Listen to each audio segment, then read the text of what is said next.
What's up, guys? Zach here, and I want to share with you how to set up the abandoned cart flow within Klaviyo. My name is Zach Schaefer. I'm the founder of ZHS Ecom, which is an email and SMS agency that's currently helping our clients do about $2 million per month from these two channels alone. All right. So for context, most of our clients use Klaviyo as their email sending platform, but these lessons are going to apply to any ESP that you're using. So in ecom, your checkout and cart abandonment, there's two different flows here, not just one. You really need to know about both the checkout and cart abandonment and the differences between these two. Absolutely essential to properly implement both these flows, not just one. You need to have both. So we're going to talk about the differences between the cart and checkout abandonment, how to actually set up the triggers within Klaviyo, then how to create the content within each email. So what that full flow structure looks like. And I'm even going to go through some examples at the end of some of my favorite cart and checkout abandonment emails. Comparing the two. It's based on the trigger. So there's two different triggers here. The abandoned checkout is based on the checkout started trigger. The abandoned cart is based on the added to cart trigger. So with the abandoned checkout on the left, leads are closer to a purchase. With the abandoned cart, leads haven't checked out yet. They've just put items in their cart. So both of these are going to be sequences of emails saying, hey, you left these emails behind. You're trying to get people to return to their checkout or return to their cart and make their purchase. So what we do is we get, both flows into Klaviyo. The design and copy is 95% the same, but you have both. So not having both means you're absolutely leaving revenue on the table since it's two different stages of the funnel. So as I said, the actual emails within these flows are exactly the same. The only difference is how you set up each trigger and how you set up the split tests in Klaviyo. So it's just the technical aspects that's a little tiny bit different. All right. How to set it up in Klaviyo. So I'm going to give you a live walkthrough. Just to preface this, the checkout started trigger should be super easy. You should already have it in there. However, the added to cart trigger is something you might have to manually do yourself.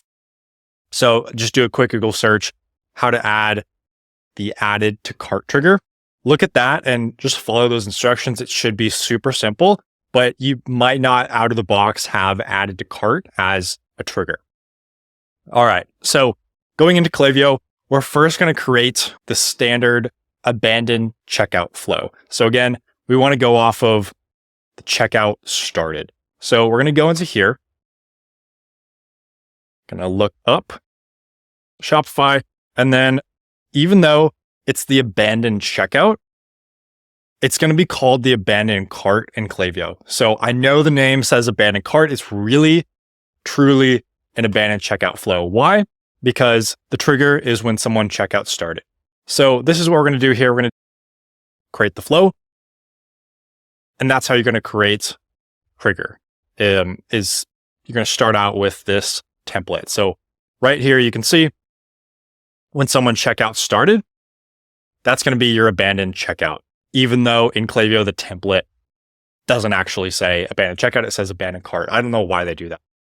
So going back here, we're going to now create a true added to cart abandonment. So a true cart abandonment flow. Now here, I know it looks almost exactly the same, but we're going to search up cart again. And last time we chose this one right here. Instead, we need the added to cart trigger for a true abandoned cart. So this, very, very similar to last time. Now this is going to say added to cart. And that's a true abandoned cart. There we are. As we can see, added to cart is the trigger. All right. So now that we did the live walkthrough of setting up the triggers, we're going to move on to the full flow structure. So the templates that they give you in Klaviyo are fine. They're good, but they're not great. So we want to make them great. Here's how. We're going to actually go into our own internal SOPs, and I'm going to show you exactly how we set up the abandoned checkout and the abandoned cart flows.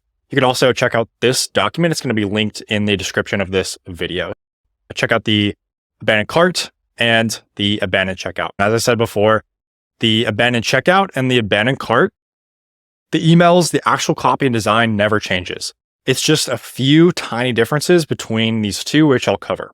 So the only differences that you'll need to know between the checkout and cart abandonment is everything like in this section right here. So you just need to know that the profile filters, there's going to be 2 of them, 1 and 2 for the checkout abandonment. And then these are the time delays. It's 30 minutes and 2 hours. This is our initial conditional split, which we're doing this is like a split test. So that's the only difference. Everything else is going to be exactly the same, and you can literally duplicate the flow to the other trigger. What we like to do is set it to 1 hour and 2 hours. It's a little bit different. And then the profile filters are a little tiny bit different for the abandoned cart. There's just one single extra one. But otherwise, everything else is exactly the same.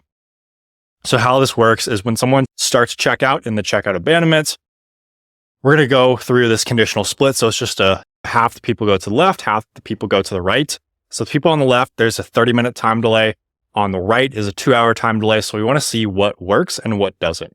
And eventually, we're going to pick a winner, and we can see which of these 2 actually is the better time delay. And then you can change this around. So you can do 30 minutes and 1 hour, 30 minutes and 45 minutes, 2 hours versus 1 hour, 2 hours versus 3 hours. You can change these variables right here just to figure out what's the actual best delay. All right. So email 1A and 1B are exactly the same, just because we're split testing the time delays. So the first fold of the email, we always want to have the dynamic blocks in there so we can clearly show the items the customer abandoned. We just want to say, hey, you left these items at checkout. We can also add in a bit of reviews or social proof if you have some publications that you've featured in, or if you have magazines or articles or something like that, just to get people over the hump. You can include those in that email. Mention some benefits like free shipping, whatever type of potential ways that you want to get people across the line. You can let them know, hey, if you reply to this email, we'll help you out. We'll link our customer support emails. That'll be like the reply to email for this. All right. And then you wait a day, and then there's another conditional split. So new customers, if they've never made a purchase before, they're going to get these emails. If they have made a purchase before, they're going to get these emails. The only difference between the left and right side, again, like it's exactly the same email, same copy, same design, is that the people on the right side that have never made a purchase, they're the ones getting the discount. People on the left side, they're returning customers, so they're not getting the discount. We want to save our margins as much as possible. Otherwise, we're still using scarcity, trying to get people to make that purchase after they've abandoned their products. So email 2A and 2B, again, exactly the same. Right now, if we're using a discount, it's a great time to mention it. We want to mention it in email 2, maybe email 3, so we can save our margins. You have a reminder, always, items left at checkout, highlight unique qualities of the brand, put in some trust icons, some benefits, some featured in, things like that. Optionally, you can add some product reviews. And at this point, you want to explain, like, why should you purchase from this brand specifically? You can do like a comparison table, us versus our competitors. Things like that are always great. Again, this is just going to depend on the brand, like what exactly you're putting in here. This is just a general idea of what goes in here. Email 3A and 3B. These two right here, again, only difference between the two. Left side has no discount, right side does. So urgency on using the discount on the right side.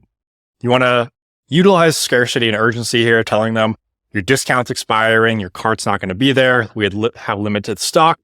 And here you can really focus on providing social proof. So put a couple reviews in there.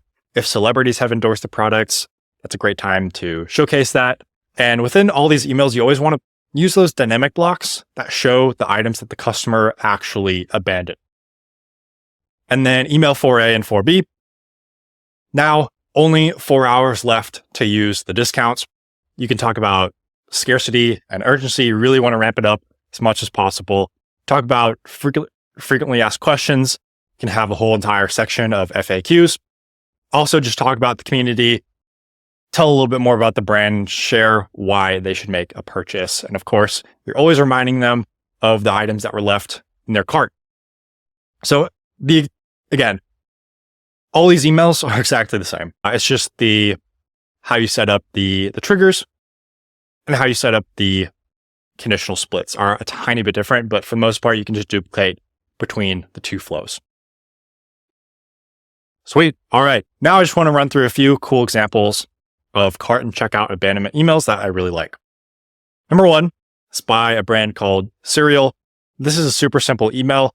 They have an us versus them table. So they have the brand, and then they have like other cereals, and they compare sugar, net carbs, protein, fiber, gluten-free, and they say us versus them.